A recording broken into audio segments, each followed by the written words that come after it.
Bienvenidos a mi canal Llegamos a Creer.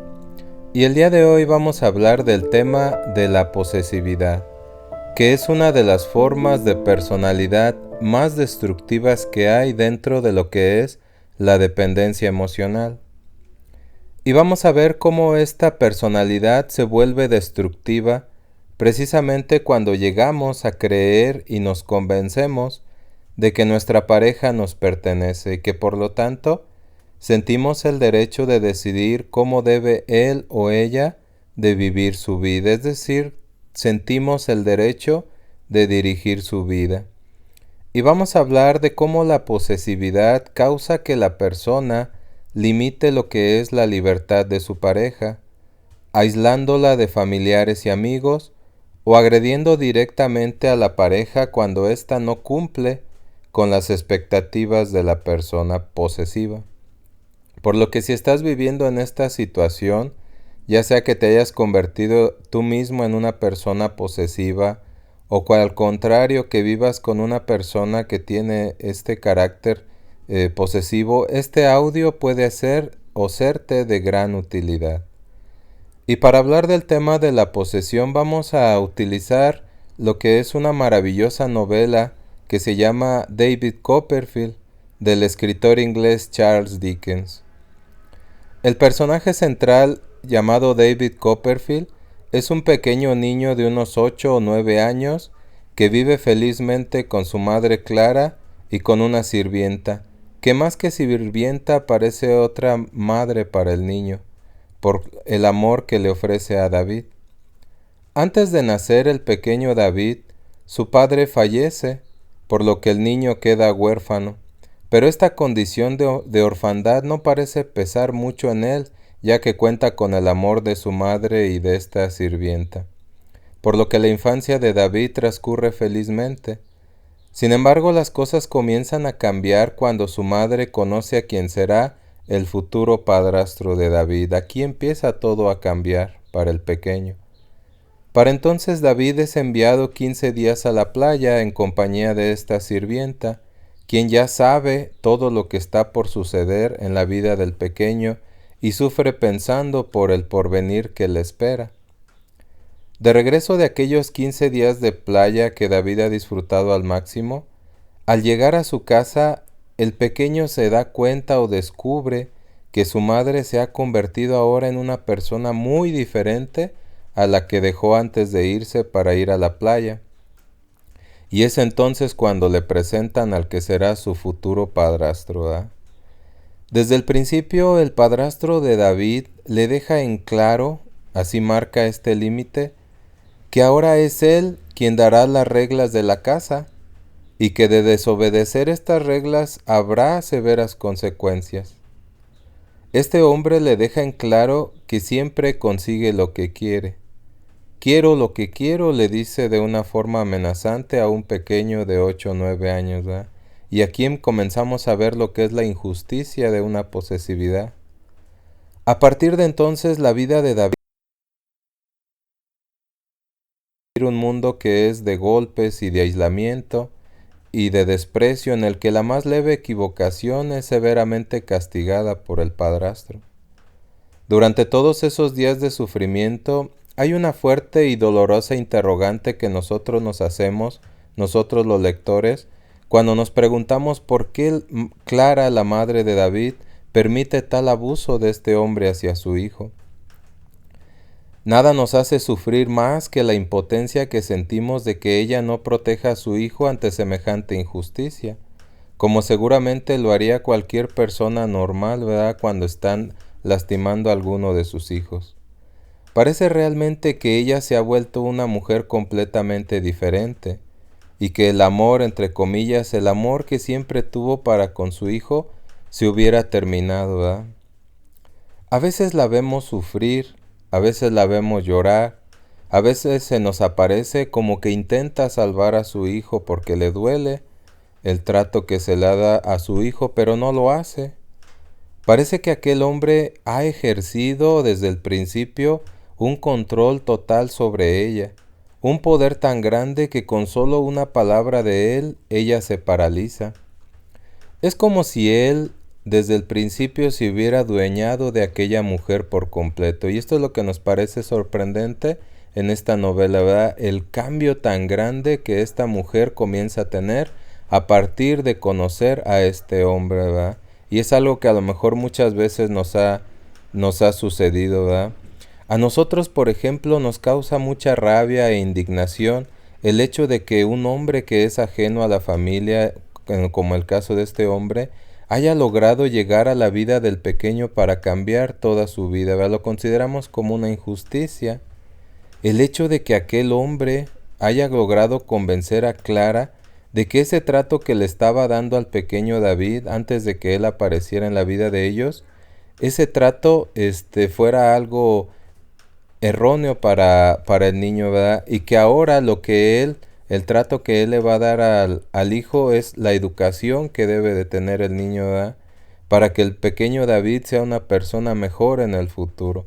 Pero nosotros no concordamos con esta idea, ¿verdad?, de que la educación debe transmitirse a través de este trato de golpes y violencia, ¿verdad? Y por lo que vemos lo que es la posesividad. Una tarde de estudio, David se equivoca en la pronunciación de un dictado, y ese error provoca que su padrastro lleve a David a su cuarto y que comience a golpearlo con una especie de látigo que corta la carne del pequeño, ¿verdad? Entonces el pequeño David, en un arranque de supervivencia, muerde furiosamente la mano de su padrastro, por lo que recibe una severa paliza, ¿verdad?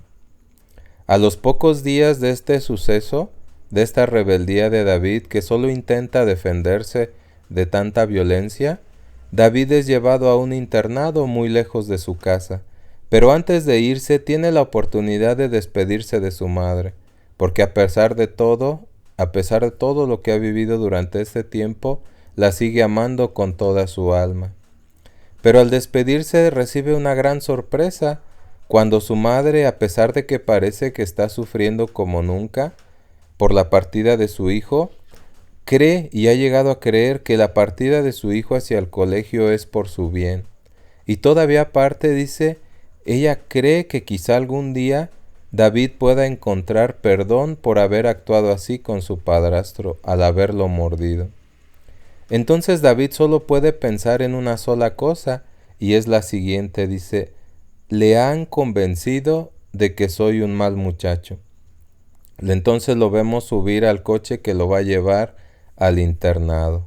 Si nosotros revisamos esta parte de la novela, que es todo el principio de la novela de Charles Dickens, nosotros nos damos cuenta de el rol que ejerce la posesividad y la violencia en esta novela, ¿verdad? Que al parecer es una novela autobiográfica de Charles Dickens, ¿verdad?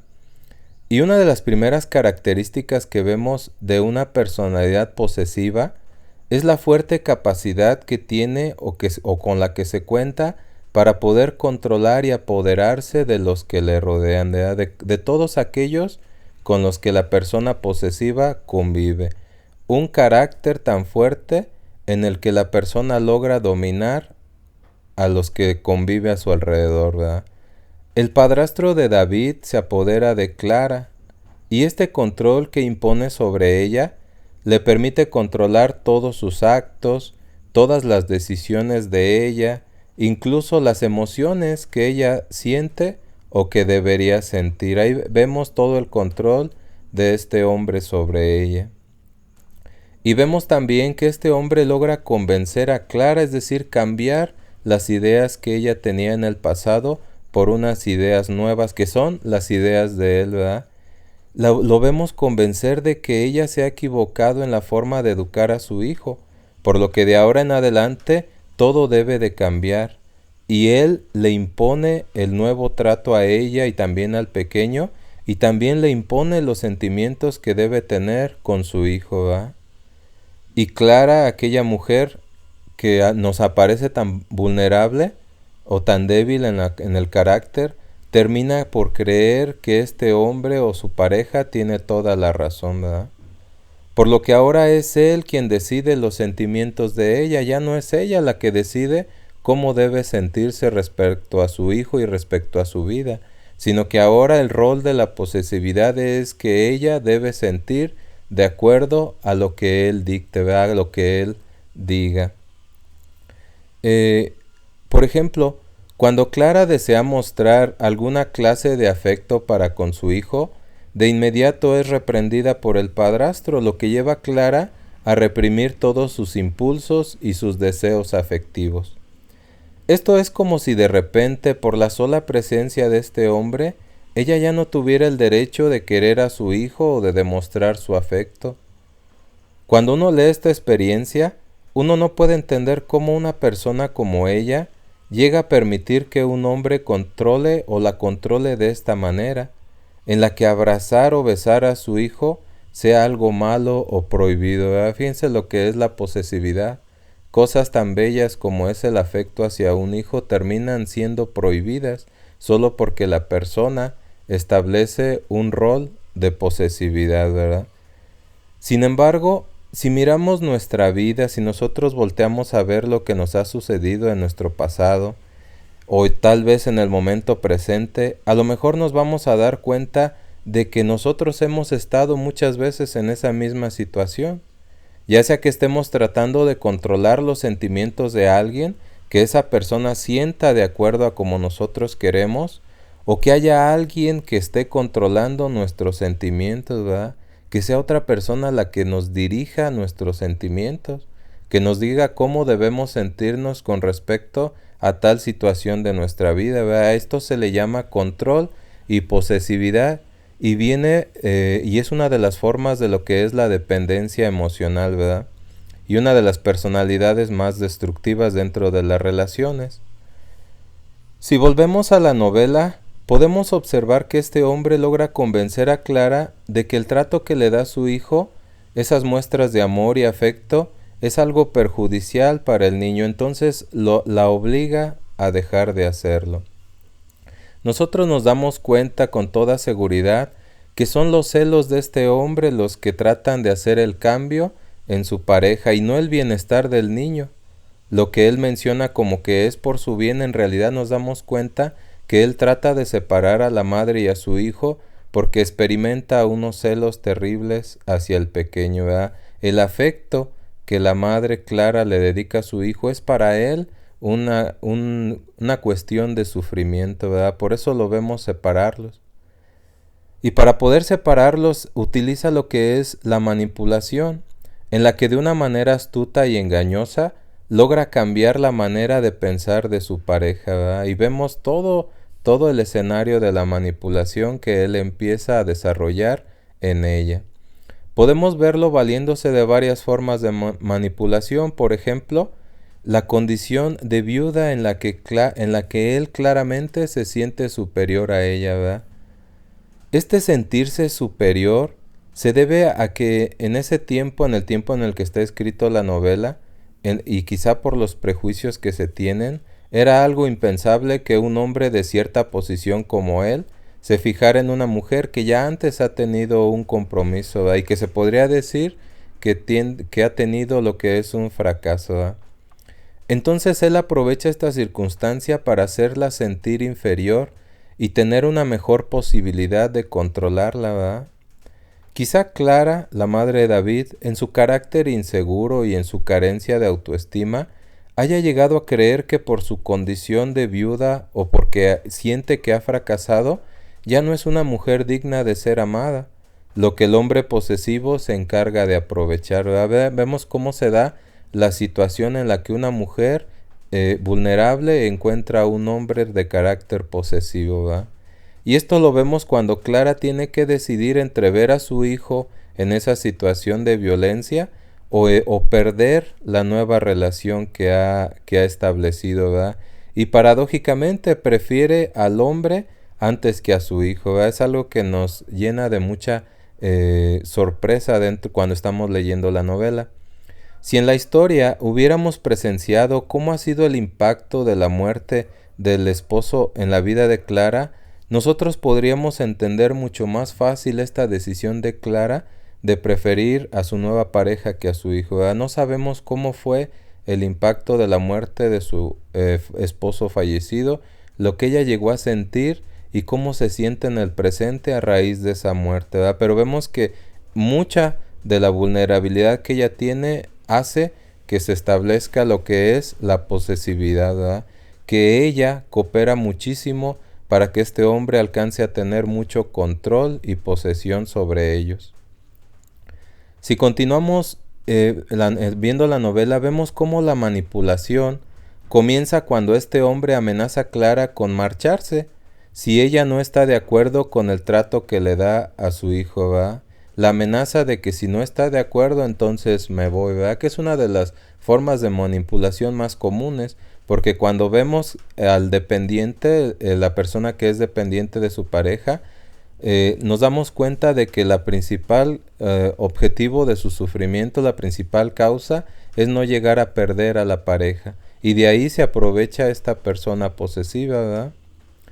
Hay varias escenas en las que vemos que Clara sufre por el sufrimiento de su hijo, pero sufre mucho más y todavía es más fuerte la idea de llegar a perder a este hombre. Así que es a partir de este miedo que es generado por la manipulación que Clara permite los abusos a su hijo, ¿verdad? Quizá el miedo al abandono o el miedo a estar sola sean más fuertes todavía que el ver a su hijo tratado de esta manera, ¿verdad? ¿Cuántas veces en nuestra vida nosotros no hemos pasado por una situación similar en la que son nuestros propios miedos los que nos llevan a tener que permitir cosas o situaciones que no queremos, ¿verdad? Que nuestros mismos miedos nos lleven a permitir cosas que no nos gustan o que no nos agradan solo por el hecho de tener miedo a las consecuencias, ¿verdad? Y quizá en ese momento estamos dentro de lo que es la manipulación. El tener que aguantar toda clase de daños por el miedo al abandono o el miedo a la soledad o el miedo a no saber qué hacer con mi vida, ¿verdad? Y quizá Clara, la mamá de David, está en esta misma situación, por eso prefiere permitir los abusos, ¿verdad? Y tal vez este miedo al abandono provenga precisamente de la manipulación que ha logrado establecer una persona con una personalidad posesiva, ¿verdad? El que seamos o sea ella, Clara, víctima de una personalidad posesiva. Quizá esta persona nos haya llevado a creer que sin ello o sin él no podremos vivir, ¿verdad? Y es parte de la manipulación. Entonces vemos cómo las amenazas, que son parte de la manipulación, logran o consiguen mantener la posesividad. Y aquí una pregunta: ¿te ha sucedido alguna vez que en una fuerte discusión con tu pareja hayas amenazado de alguna forma o te hayan amenazado? Y es que esta pregunta es interesante porque la mayoría de las amenazas lo que buscan es lograr la posesividad, ¿verdad? Lograr la manipulación. Y de lo que se trata es de llegar al objetivo de que la persona tenga miedo a actuar o a decidir por sí misma. Y sobre todo el objetivo es hacerle creer que es uno el responsable de su felicidad y de su bienestar, ¿verdad? Cuando Clara se convence de que los maltratos hacia su hijo y su separación de él son por el bienestar de los dos, nos damos cuenta de la idea tan distorsionada que se le ha hecho creer de lo que es el bienestar y la felicidad. Este hombre le ha hecho creer a ella lo que es el bienestar y la felicidad. Por eso es que Clara siente que sin él va a perder todo esto, ¿verdad? Incluso hay ciertos pasajes en los que este hombre insinúa que el comportamiento débil del niño, ese comportamiento sensible que el niño tiene, es un claro ejemplo de la dependencia hacia la madre. Y esos arranques de llanto que el niño tiene son culpa de Clara, y es él el que se tiene que encargar de arreglar este tipo de conductas, ¿verdad? Y de esta manera, este hombre que amenaza y que violenta a una familia se muestra como un salvador, ¿verdad? Porque es él el que va a arreglar la vida de los dos. Es una actitud muy propia de la personalidad posesiva el llegar a criticar tanto la forma de ser de los demás y colocarse ellos mismos como modelos a seguir, ¿verdad? Criticar las ideas de otra persona, las ideas en este caso de la pareja o de la familia, para establecer mis propias ideas, ¿verdad? Ya que mis ideas son las ideas correctas y no las ideas que tienen los demás. Las amenazas y la constante crítica y la reprobación de lo que los demás hacen o dicen son formas muy comunes y muy normales dentro de la posesión, ya que a partir de estas formas, de estas actitudes, se logra mantener durante mucho más tiempo lo que es el control, ¿verdad? El apoderarse de las personas a través de la amenaza, a través de la crítica y a través de la reprobación, ¿verdad? El no estar de acuerdo con cómo las demás personas viven su vida. Así que la persona posesiva, al usar no solo las amenazas, sino la violencia, le hace creer a su pareja que es mucho más fuerte que ella, ¿verdad? De eso se trata la violencia, de inculcar un miedo en la pareja, haciéndole creer que uno es más fuerte. Y además que puede ser capaz de todo con tal de no perder la posesión. Es decir, para que esa persona nunca tenga la tentación de irse de nuestra vida, ¿verdad? Por eso es la violencia, y por eso la violencia está dentro de lo que es la posesividad y la dependencia emocional. Su objetivo es lograr un daño emocional en el que la persona termine por perder la autonomía de su propia vida o el control sobre su vida y sobre todo la confianza que ella en ella misma tenía. Por lo que si estás pasando por esta situación de posesividad, recuerda que la confianza en ti mismo es algo que no debemos permitirnos perder jamás, ¿verdad? Ya que es casi siempre con lo único que contamos para salir adelante. Y no solamente la confianza, sino la propia autoestima, ya que en una relación de sometimiento, donde son repetitivas las críticas, donde es repetitivo el ser corregido, los ataques, el autoestima termina profundamente dañada o devastada. Lo vemos en el pequeño David, en aquella frase que dice cuando se ve enfrentado a un ataque de furia de su padrastro. Miren la frase que dice de cómo la posesividad ha logrado dañar a una persona. Dice, me hablaba como a un perro y como un perro obedecía. Fíjense cómo este hombre le habla a este pequeño y cómo lo hace sentir, ¿verdad? Es por lo tanto muy lamentable afectar de esta manera la integridad de un pequeño. Es algo muy triste, la verdad, que alguien pueda afectar de esta manera a una persona para toda su vida, ya que el daño puede mantenerse a lo largo de la vida, ¿verdad? Si es que este pequeño cuando crezca no trabaja este tipo de situaciones. Y aquí una pregunta muy importante. ¿Te has preguntado o te has puesto a pensar si cuando corriges a un ser querido en tu trato diario con él, no estés causando el mismo efecto que este hombre, el padrastro, causa en este pequeño? El de hacer sentir a la persona que es despreciado o hacerle sentir que es rechazado o hacerle sentir no querido. Porque tal vez quizá cuando nosotros nos dejamos arrastrar por la ira, por estos sentimientos de posesión, por esta dependencia, sin saberlo, provocamos estos mismos sentimientos en las personas, ¿verdad? Así que se vuelve esencial, por ejemplo, el llegar a preguntarnos si nuestro trato con los demás viene dado a partir de la posesividad. Y si la posesividad está llevándonos a dañar la integridad de nuestra familia, ¿verdad? Por lo que es muy importante revisar la manera en la que nosotros nos dirigimos hacia los demás, ¿verdad? Ya sea para corregirlos o para tener solamente un trato diario. Usualmente la persona posesiva también usa el chantaje emocional para mantener su control, para lograr mantener su posesión. Usan lo que es la culpa, la ira, la tristeza para engañar y también para conseguir lo que quieren. Incluso pueden llegar a representar el papel de víctima, que es algo muy común, el hacerse víctima de las circunstancias para lograr el chantaje emocional.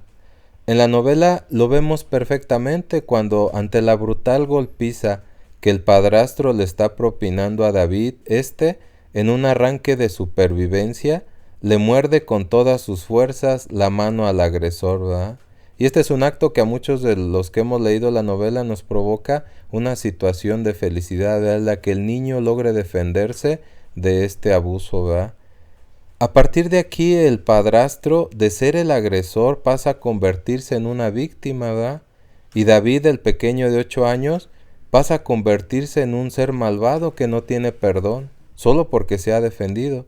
Al representar una amenaza, debe enviársele a un lugar donde pueda ser corregido. Es entonces cuando lo mandan al internado.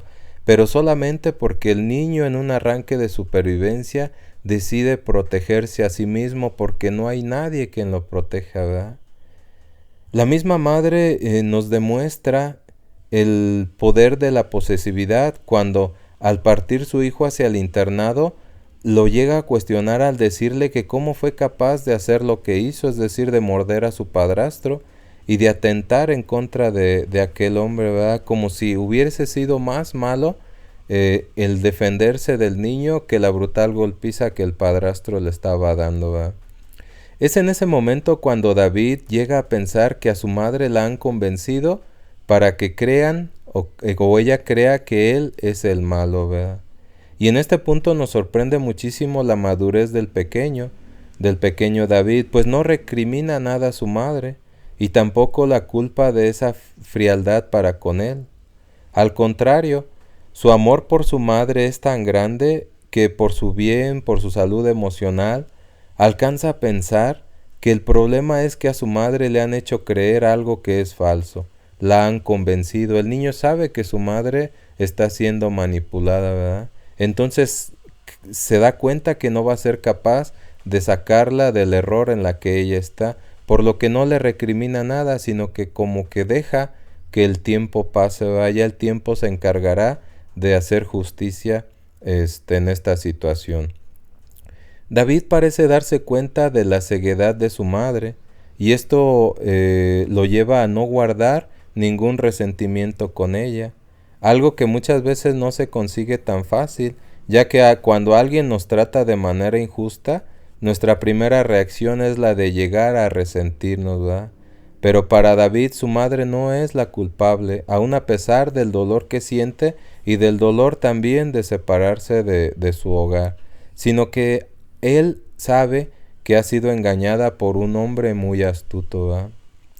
Y es interesante ver cómo esta novela refleja claramente y de una forma tan intensa uno de los objetivos de la posesividad, que es el de aislar a la pareja de todas aquellas personas cercanas a ellos, ya sean lo que son los familiares o también los amigos, o como en este caso a un hijo de 8 años. Esta va a ser la primera meta del posesivo, aislar a su pareja de todos aquellos que puedan representar una amenaza a su amor, ¿verdad? Es verdaderamente cruel ver cómo un niño de 8 años tiene que hacer frente a la vida por sí solo, sin nadie que lo acompañe, solo por los deseos de posesión que sufre alguien más. Nadie acompaña al niño en ese viaje de días en carreta en dirección al internado, ¿verdad? En este tiempo pues sería algo impensable mandar a un niño de 8 años solo a un lugar que está a 2 días de distancia, ¿verdad? Pero en esta novela lo vemos como un acto muy cruel, muy solitario o muy desolador. Es en este episodio de verdadera orfandad cuando David pierde completamente a su madre, ya que antes había perdido a su padre, donde el pequeño se queda prácticamente solo y vemos las consecuencias de lo enfermo que puede llegar a convertirse una relación en la que se establece una dependencia enfermiza, ¿verdad? El que se llegue a permitir esta clase de tratos. Donde haya control y haya posesión, es seguro que habrá también soledad y aislamiento para alguna de las partes dentro del núcleo familiar, ¿verdad? Es muy importante reconocer que la idea de control, la idea que la persona posesiva tiene del control es un aislamiento absoluto, ¿verdad? Quien haya podido ver la película del Castillo de la Pureza del director Arturo Ripstein, que es una ejemplar película acerca de lo que es la posesividad y el control, entenderá lo que estamos hablando acerca de lo que es el aislamiento absoluto, ¿verdad? Cuando una persona aísla a su pareja o a su familia de todo lo que le rodea, ¿verdad? En esta película El Castillo de la Pureza, un hombre encierra a su familia en su casa durante muchos años porque según él quiere protegerlos de la maldad y corrupción que hay en el mundo, ¿verdad? Cuando en realidad lo que nosotros vemos es que ese encierro obedece a su propia manipulación, ¿verdad? A su propia enfermedad que él lleva adentro, a sus propias obsesiones que lo asaltan, ¿verdad? A sus propios miedos. De la misma manera podemos ver cómo los familiares que están encerrados en esta película, principalmente la madre, están convencidos profundamente de que ese encierro es por su bien. Entonces vemos cómo en estas situaciones de posesividad el aislamiento es una de las primeras metas, ¿verdad? Los celos infundados, la pérdida de la libertad, así como la pérdida de la propia identidad, la violencia, el deterioro de la autoestima, el aislamiento absoluto, el deterioro de la relación o de las relaciones dentro del núcleo familiar, los problemas de salud mental, como por ejemplo la ansiedad, la depresión o el estrés, son consecuencias de practicar la posesividad en nuestras vidas, ¿verdad?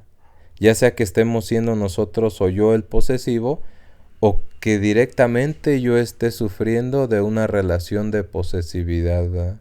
Que haya alguien que esté controlando mi vida. Y sobre todo, como señala el libro de los 12 pasos, como el final de la persona dependiente, el final de la persona posesiva y exigente, siempre es el de la soledad y el del abandono. Por lo que cuando se pierde la posesión, cuando la persona posesiva llega a quedarse sola, ya no sabe cómo actuar en la vida, ¿verdad? Dice el libro de los 12 pasos, se queda solo y asustado, ¿verdad? Y vemos cómo al final de esta historia de David Copperfield o David Copperfield, cuyo tema es el control y la posesión, además de lo que es la soledad y la tragedia, podemos aprender que vivir de esta manera tal vez no sea una vida de valor, o que tal vez no valga la pena vivir de esta manera, ¿verdad? O vivir bajo el núcleo de lo que es la codependencia, ¿verdad? Lo destructivo que llega a ser la dependencia obsesiva o el apego. Y que no se puede vivir para siempre dependiendo de una persona, ¿verdad? No es posible vivir toda la vida dependiendo. Tarde o temprano la vida nos va a obligar a hacer nuestros propios cambios, ¿verdad? Tarde o temprano la vida misma nos va a obligar a hacer las debidas correcciones, porque no se puede ocasionar ni tanto sufrimiento ni tanto daño a los demás sin que lleguen a rebelarse, ¿verdad?